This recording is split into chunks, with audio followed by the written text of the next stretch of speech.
مغرب سفر کری سب اسی کی جانب، ہر آئینے میں جو عکس اپنا دکھا رہا ہے وہی خدا ہے، سفید اس کا سیاہ اس کا، نفس نفس ہے گواہ اس کا، جو شعلہ جا جلا رہا ہے بجھا رہا ہے وہی خدا ہے۔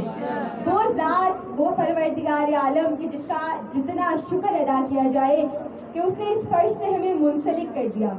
ہماری خوشی ہو تو ہم اس فرش پہ آتے ہیں، ہماری غمی ہو تو ہم اس فرش پہ آتے ہیں، اپنی خوشی سے پہلے آپ کا غم یاد کرتے ہیں تاکہ ہماری خوشی کامیاب ہو سکے۔ عزاداران عالی مقام، وہ عالی محمد کہ جس کو فضیلتوں کی ضرورت نہیں بلکہ فضیلتوں کو عالی محمد کی ضرورت ہے۔ ایسا نہیں ہے کہ کتاب اترنے سے پاک ہوئی، قرآن ان کی زبانوں سے جاری ہونے سے پاک ہو۔ کبھی روایات میں آپ نے یہ نہیں پڑھا ہوگا کہ عالی محمد میں سے کسی نے کہا ہو کہ ہمارے در پہ جبریل آتے ہیں، ہمارے در پہ اسرافیل آتے ہیں، ہمارے در پہ میکائیل آتے ہیں، لیکن جبرائیل کو یہ کہتے سنا ہوگا فرشتوں میں کہ ہم زہرا کی دہلیز پہ جاتے ہیں، وہاں سے روٹیاں طلب کرتے ہیں۔ عزاداران عالی مقام، ذرا غور کیجیے کہ یہاں فخر کون کر رہا ہے؟ کیا اپنی دہلیز پر بلانے کو فاطمہ فخر کر رہی ہیں یا فرشتے فخر کر رہے ہیں کہ ہم دہلیز زہرا پر جایا کرتے ہیں؟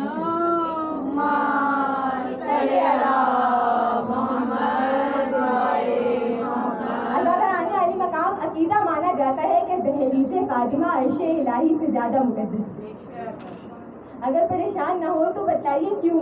اللہ تعالیٰ کے عرش پہ کون ملتا ہے؟ میکائیل ملتے ہیں، جبرائیل ملتے ہیں، اسرافیل ملتے ہیں، لیکن فاطمہ کے در پر دیکھیے کون ملتے ہیں؟ سلمان ملتے ہیں، ابو ذر ملتے ہیں، حذیفہ ملتے ہیں، فضہ ملتی ہے، جو کبھی یہ خواہش نہیں کرتے یا فاطمہ ذرا ہمیں آسمان کی سیر کرائیے۔ فضہ کبھی یہ نہیں کہتی کہ یا فاطمہ ہمیں جنت سے روٹیاں منگوا کر دیجیے۔ یہاں والے وہاں جانے کی خواہش نہیں کرتے، وہاں والے کبھی مسکین بن کے آتے ہیں، کبھی فقیر بن کے آتے ہیں، کبھی درزی بن کر آتے ہیں اور دہلیز فاطمہ کا بوسہ دیتے ہیں۔ عزاداران عالی مقام، اس دہلیز کو فرشتوں کی ضرورت نہیں، فرشتوں کو اس دہلیز کی ضرورت ہے۔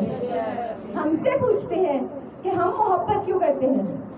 دیکھیے یہاں سے تو فرشتے رزق طلب کر رہے ہیں، ہم تو ایک عام سے لوگ ہیں کہ جو ان کے در پر ہر چیز پا رہے ہیں۔ جان ہو تو ان کے در سے مل رہی ہے، مال ہو تو ان کے در سے مل رہا ہے، اولاد ہو تو ان کے در سے مل رہی ہے۔ عزاداران عالی مقام، یہ وہ ہے جو ہمیں علم کے ساتھ حلم عطا کرنے والی ہے، یہ وہ ہے۔ اور اگر فاطمہ جیسی مکمل خاتون، وہی بات ہے نا کہ محبوب الہی تھے حضرت محمد صلی اللہ علیہ وآلہ وسلم،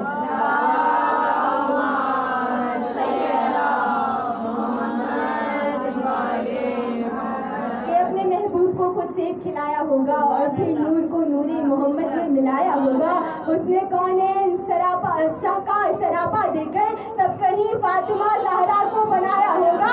تیری آمد کی خبر سورہ کوثر میں بیاں کر کے رنجیدہ محمد کو ہنسایا ہوگا، اور تیری تخلیق سے پہلے ہی خدا تعالیٰ نے تیرا ہم پلہ، تیرا کف بنایا ہوگا۔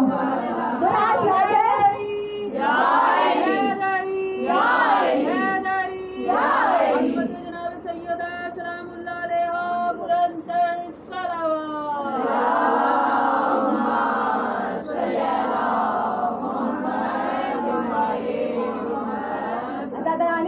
جو روایات میں لکھا جاتا ہے ہو بہو نقل کر دیا جاتا ہے۔ اب روایات میں آتا ہے کہ سلمان اپنی داڑھی سے جھاڑو لیا کرتے تھے آپ کی دہلیز پر۔ یہ بات غلط نہیں کہ آپ داڑھی کو پھیرا کرتے تھے اپنی دہلیز پر، لیکن ذرا غور کیجئے، اس معاملے کو کچھ دوسرے رنگ سے دیکھیے تو جھاڑو وہاں دی جاتی ہے جہاں گندگی موجود ہے۔ جو طاہرہ کن تطہیرہ کے استاد ہیں، ان کے کس نام کی گندگی؟ عزاداران عالی مقام، تو وہ کیا تھا کہ رات میں ستارے آپ کی دہلیز پر سجدہ کرنے اترتے تھے، جو جناب سلمان اگلے دن اپنی داڑھی سے پھیرا کر کے سمیٹا کرتے تھے۔ عزاداران عالی مقام، جب ستارے آپ کی دہلیز پر سجدہ کرتے تھے تو اللہ تعالیٰ کسی ایسے کو آپ کا کف کیسے بنا دیتا کہ وہ وقت کہ جب حضرت بی بی فاطمہ کے کف کے لیے انتظام کیا جا رہا تھا یا دیکھا جا رہا تھا تو نہ جانے کتنے لوگ تھے جو سو سکے نہ رات بھر، تھے منتظر بطول کا بنے گا کون ہم سفر، ستارہ عرش سے لیے رضا فاطمہ، علی کے در پہ جا کے یہ ستارہ بول اٹھا، علی پسند ہے، بہت پسند ہے۔ اور جب علی و فاطمہ مل گئے تو کیا خوب دیکھیے، اولاد بھی تو ایسی ہوتی، ایک نے کربلا سجائی، ایک ام المسائب بنی، ایک کمرے بنی ہاشم بنے، تو ایک شبیہ پیغمبر۔ اللہ تعالیٰ نے علی مقام نسل پاک ہے، نسل چلی ہے رسول خدا کی بی بی فاطمہ تو زہرا سے۔ ذرا غور کیجئے تو ہم نے کربلا کو کبھی کربلا سمجھا ہی نہیں کہ کربلا تھی کیا، مقاصد تھے کیا حسین کے۔ ہمیشہ کربلا کا نام سنتے ہی ہمارے ذہنوں میں مسائب آ جاتے ہیں، لیکن امام حسین اپنے اقربا کو لے کر کیوں گئے تھے؟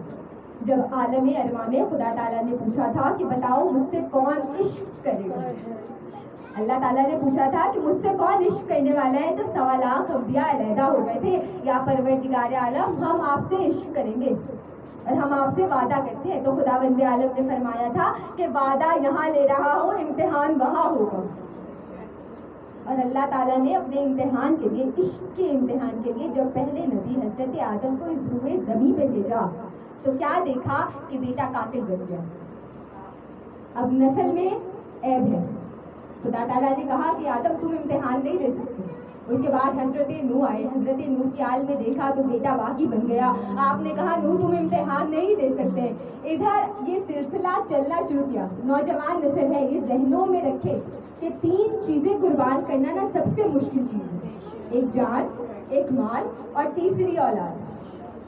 اللہ تعالیٰ نے علی مقام، لیکن ذرا زندہ معجزہ دیکھیے کہ جان دیتے ہوئے بھی نہیں ڈرتے، مال دیتے ہوئے بھی نہیں ڈرتے، اور اولاد دیتے ہوئے بھی نہیں ڈرتے حسین کے نام پر۔ اگر یہ عشق دیکھنا ہو تو کسی زنجیر زن کی پشت پر دیکھنا، اگر یہ عشق دیکھنا ہو تو کسی بانی کو فرش رضا بچھاتا دیکھنا، اگر یہ عشق دیکھنا ہو تو اس تپتی دھوپ میں ماؤں کا چھوٹے چھوٹے بچے فرش رضا پر لانا دیکھنا۔ یہ ہے عشق حسین۔ ہم سے پوچھتے ہو کہ محبت ہے، نہیں، ہمیں محبت نہیں، ہمیں عشق ہے حسین۔ جب اللہ تعالیٰ امتحان لے رہا ہے تو جان، مال اور اولاد تینوں پہ کوئی پورا نہیں اتر رہا۔ ایک نبی آئے جب آخر میں حضرت ابراہیم کہ یا اللہ تیرے اس امتحان پہ میں پورا اتروں گا، اور آپ نے ٹھان لی کہ اللہ تعالیٰ تیرے عشق کے امتحان پر میں پورا اتروں گا، تو اللہ تعالیٰ نے امتحان لینا شروع کیا۔ پہلا امتحان لیا جان کا، تو اب نارے نمرود میں بنا سوچے چھلانگ لگا چکے۔ تب اللہ نے کہا ہاں ابراہیم تم نے یہ امتحان اعلیٰ نمبروں سے پاس کر لیا ہے۔ اس کے بعد مال کا امتحان آیا۔ مال کا امتحان یہ تھا کہ اللہ تعالیٰ نے فرشتے کی صورت میں ایک تسبیح کرنے والا بھیجا تھا، کہ ایک تسبیح سننے کے لیے حضرت ابراہیم نے اپنے بھیڑوں کا ریوڑ دے دیا تھا۔ اور تیسرا جب امتحان آیا تو آپ قربان گاہ کی طرف بڑھ تو رہے ہیں لیکن دل بڑا مضطرب ہے۔ قربان گاہ کی طرف آپ نے کون سا بیٹا اپنا سنبھال کے رکھا ہے؟ اسماعیل سنبھال کے رکھا ہے، جو پہلے ہی علیہ السلام ہے۔ اور جب قربان گاہ آپ پہنچے ہیں نا تو آپ کی ہمت بس یہی تک تھی کہ جیسے ہی آپ نے اپنے بیٹے کو لٹایا تو آپ نے اپنی آنکھوں پر پٹی باندھ دی اور بیٹے کے پاؤں پہ رسی باندھ دی کہ آپ سے ذبح ہوتا دیکھا نہیں جائے گا۔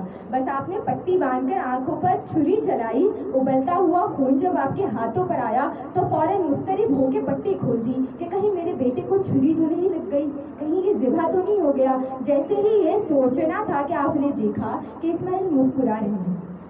یہ دیکھنا تھا کہ آپ نے اس آسمان کی طرف نگاہ کیا اور نگاہ میں بولا، آنکھوں میں بولا، اللہ تعالیٰ کیا اس امتحان میں پورا اتر آیا؟ تو اللہ تعالیٰ نے کہا تھا اٹھ جا، میں نے تجھے خلیل تو بنا دیا لیکن تو عاشق نہیں۔ یہ سننا تھا تو حضرت ابراہیم نے فرمایا اگر اللہ تعالیٰ آپ نے مجھے خلیل بنایا ہے تو کم از کم میری نسل میں رکھیے گا جو بھی اس امتحان پر پورا اترنے والا۔ تو خدا تعالیٰ نے بتایا تھا کہ ابراہیم انتظار کر، میں تجھے دکھلاؤں گا۔ تو وہ کب کا منظر تھا؟ حضرت علی مقام جب ابلیس نے خدا تعالیٰ سے کہا تھا نا کہ میں نسل انسانیت کو کبھی گمراہ ہونے سے روکوں گا نہیں بلکہ گمراہ کروں گا، تو کس کے بھار پہ، کس کے بھروسے پر آپ نے کہا تھا کہ تو میرا کچھ نہیں بگاڑ سکتا؟ وہ حضرت امام حسین تھے۔ ذرا فضائل کی نسبت سے سنیے تو امام حسین نے ہتھیلی جیسا میدان منتخب کیا تھا، اس میں اپنے مال سے اس میدان کو خریدا تھا، دن کی روشنی کا انتخاب کیا تھا اور قربانیاں دینے سے امام حسین پیچھے نہیں ہٹے تھے۔ یا پروردگار عالم اب تو میرا امتحان لے، تو یہ بھی لے، تو یہ بھی لے، اور نہ جانے پورے دن امام نے قربانیاں دی۔ اور جب امام تنو تنہا کھڑے ہوئے تو آپ نے آسمان کی طرف نگاہ کی اور کہا یا اللہ تو بھی تنہا ہے، ادھر میں بھی تنہا ہوں، اگر یوں کہیں کہ تو بھی وہاں لا شریک ہے، ادھر میں بھی لا شریک ہوں۔ تو امام حسین نے کہا تھا اللہ تعالیٰ تم نے سب نبیوں کے امتحان آسمانوں میں پوشیدہ ہو کر لیے، حسین کا امتحان لینے تو سوئے زمین کے قریب آ۔ عزاداران عالی مقام ایسے ہی کربلا کو کربلائے معلیٰ نہیں کہہ دیا گیا، جہاں مکہ مکرمہ ہو، مدینہ منورہ ہو، نجف اشرف ہو، وہاں کربلا ہے معلیٰ کیوں؟ عزاداران عالی مقام ٹیلے پہ وہ 1.25 انبیاء موجود ہیں، جب امام حسین تنو تنہا میدان کربلا میں کھڑے، اب کوئی ہمراہ نہیں ہے، عباس جیسا بھائی نہیں ہے، علی اکبر جیسا بیٹا نہیں ہے۔ یہ ہوتا ہے عشق کا امتحان، جو آپ نے خدا کو منوا دیا، جس کے بھروسے آپ نے ابلیس کو کہا تھا ابلیس تو میرا کچھ نہیں بگاڑ سکتا۔ ہاں عزادارو، نہ جانے حوصلہ کیسا تھا امام حسین کا اس عشق کے امتحان میں کہ اپنا کریئر جوان، وہ 18 برس کا نوجوان کہ جس کی لاش پہ آپ کوہنیوں کے بن گئے ہیں، اور جب لاش پر پہنچے ہیں اور برچھی کی علی اپنے بیٹے کے سینے میں دیکھی ہے تو کہتے ہیں اکبر جو بچپنی میں پکڑ کر ہی میرا ہاتھ چلا تو ہاتھ اٹھا کے اسے دی تھی زندگی کی دعا، خبر نہ تھی کہ مجھے یہ بھی دیکھنا ہوگا کہ آج ہاتھوں پہ اکبر تیرا جنازہ ہے، ایسنا کلیجے پہ اکبر کے مارنے والے، پتا ہے کس طرح بیٹا جوان ہوتا ہے۔ آزادارو، یہ امام حسین اپنے کڑیل جوا کے لاشے پر اپنی بینائی کھو چکے، جانتے ہیں اب ایک بھائی ہے جس نے ساری عمر آپ کو آقا و مولا کہہ کے پکارا ہے، ہمیشہ آپ کے ہمراہ رہے ہیں، جب آپ اس کے لاشے میں پہنچے تو کہتے ہیں عباس آج بھائی کی کمر ٹوٹ گئی، عباس بچپن سے تم ہی تھے میری پیری کا سہارا، کیوں عالم غربت میں چھٹا ساتھ تمہارا، اب کس کو پکاروں گا میں بھائی، میرے بھائی، بھائی کے لیے موت ہے، بھائی کی جدائی۔ عزادارو، جانتے ہیں حضرت عباس کو پانی لانے کی سفارش 4 سالہ بیٹی نے کی، وہ بیٹی کہ جس کو آپ نے تہجد کی نمازوں میں مانگا تھا۔ اب جب آپ کے جانے کا وقت آیا تو کیا دیکھتے ہیں آپ کے رہوار سے ایک بچی لپٹی ہوئی ہے اور کہہ رہی ہے اے ذوالجنا میرے بابا کو میدان جنت لے کے جا، جو صبح سے گیا ہے اب تک واپس نہ آیا، یہ سننا تھا کہ آپ سیدھے زمین پہ آئے، اپنی بیٹی کو سیدھے سے لگایا، اور کیا کہتے ہیں سکینہ اب تم پہ کڑا وقت آنے لگا ہے کہ مضطرب دل سے کہنے لگے شاہدی تیری قسمت میں بیٹی سکوں اب نہیں، اب تماچے لگائے گا شبرے لئے، سن کے یہ بات بولی مجھ سے تشنا نبی، تم کہو تم سلانے تو آؤ گے نا، اچھا بابا سلانے تو آؤ گے نا۔ عزاداران عالی مقام یہ سننا تھا کہ آپ مضطرب ہو گئے کہ بڑھتی جاتی تھی بے چینی شبیر کی، ہر ستم وہ اٹھانے پہ راضی ہوئی، زندہ بابا نہ ہوں گے سمجھ نہ سکی، سن کے سب مشکلیں بس وہ کہتی رہی بابا گھر میں روٹی بنانے تو آؤ گے نا، اچھا بابا سلانے تو آؤ گے نا۔ عزادارو، اتنے پر امید طریقے سے آپ بابا کو کہہ رہی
میں کس طرح وطن جا سکتی ہوں؟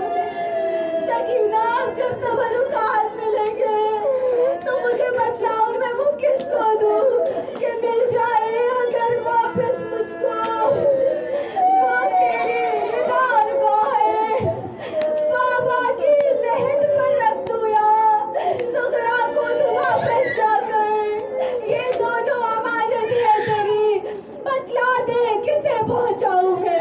عزادارو اجرکم اللہ، بس یہ قافلہ اب روانگی کی جانب ہے۔ یزید نے تبرکات واپس کیے جس میں سر شہداء آنے لگے۔ ہر ماں نے اپنے بچے کا سر اپنی گود میں لیا، لیکن ایک ماں ہے جس نے اعلیٰ محمد کو اپنے بھائی پر صدقہ کر دیا، ان کا سر اپنی گود میں نہ لیا۔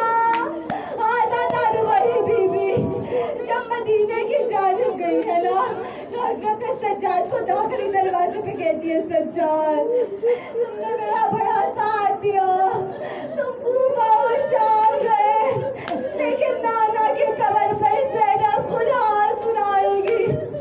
عزادارو راوی لکھتا ہے کہ زینب جس طرح امام حسین اکبر کی لاش پر گئے تھے، جتنا چل سکی اتنا چل لی، پھر کونیوں کے بل نانا کی قبر پر پہنچی اور کہتی ہے، نانا اب مجھے پہچان کے دکھائیے، کیا میں وہی زینب ہوں جو 28 رجب اس قبر پر آئی تھی؟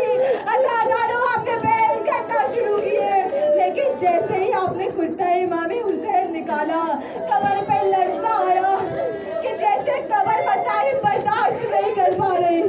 آپ نانا کی قبر سے بھیا حسن کی قبر پہ گئی۔ آپ نے کہا، حسن میں نے تمہارے جنازے سے تیر